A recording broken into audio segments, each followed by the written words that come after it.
There are sins people see, and then there are sins nobody sees. The ones committed behind locked doors, behind screens, behind smiles. The ones you convince yourself are harmless because they are private. But let me ask you something. If you truly believe that Allah sees you, would you still do it?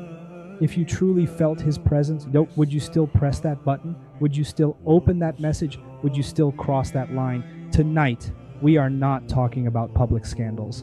We are talking about secret battles. Because the Quran does not just warn about open corruption, it warns about what is hidden in the chest. And sometimes, the most dangerous sins are the ones no one knows about. Modern life gives us privacy.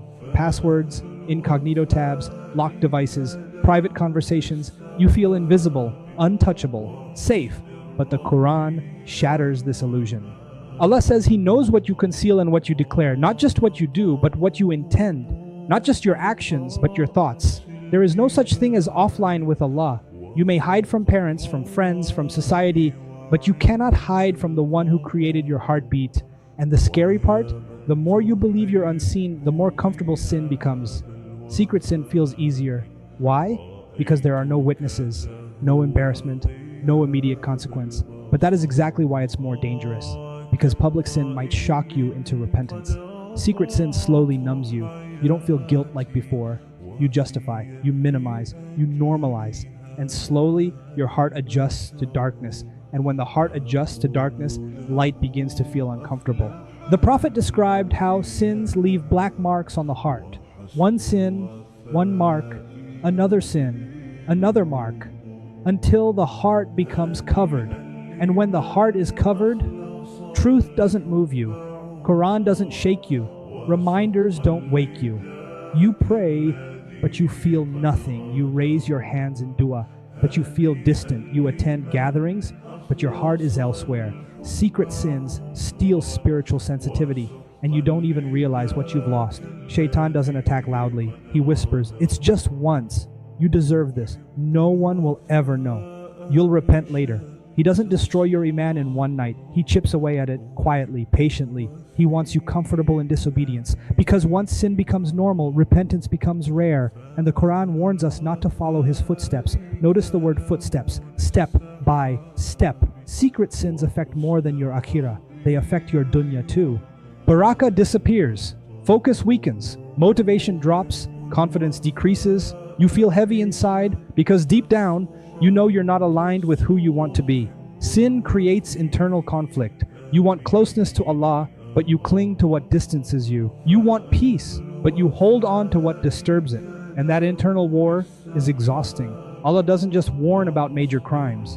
He says, do not even go near certain sins. Not don't do, but don't approach. Why? Because Allah understands human weakness.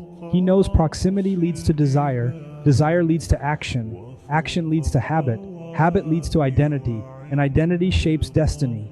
Secret sins begin with small allowances, small compromises, small excuses, and suddenly, you're someone you never thought you'd become.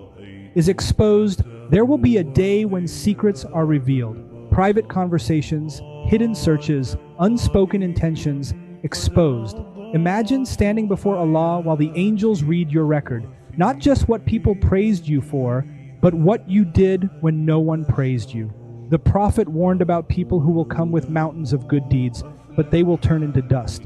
Why? Because when alone, they violated Allah's limits. That is terrifying. Not because Allah wants to punish you, but because He wants to wake you up. Now listen carefully.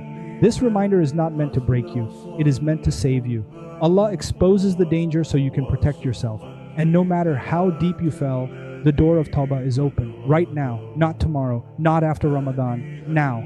The moment you stop, the moment you regret, the moment you say, Ya Allah, I messed up, Allah forgives. Not reluctantly, but lovingly. His mercy is greater than your addiction, greater than your habit, greater than your weakness. Here's the powerful transformation. If you can sin secretly, you can worship secretly. Wake up 10 minutes early, pray 2 rak'ah in darkness, cry quietly, give charity no one knows about. Make dua at night. Let your private life be better than your public image. That is real strength. Real taqwa is not perfection. It is awareness. Awareness that Allah sees you and you choose Him anyway. Pause. Ask yourself honestly, if today was my last day, what secret would I regret the most? What habit do I keep justifying? What door do I refuse to close? You don't need the world to change.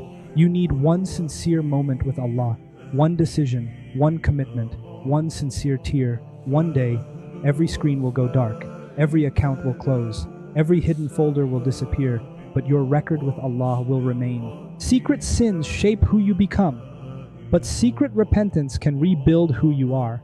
Tonight, choose differently. Close the tab, delete the number, end the conversation. Step back from the edge. Because Allah's warning is not meant to shame you, it is meant to protect you. And His mercy is always waiting. Before your heart forgets how to feel, come back.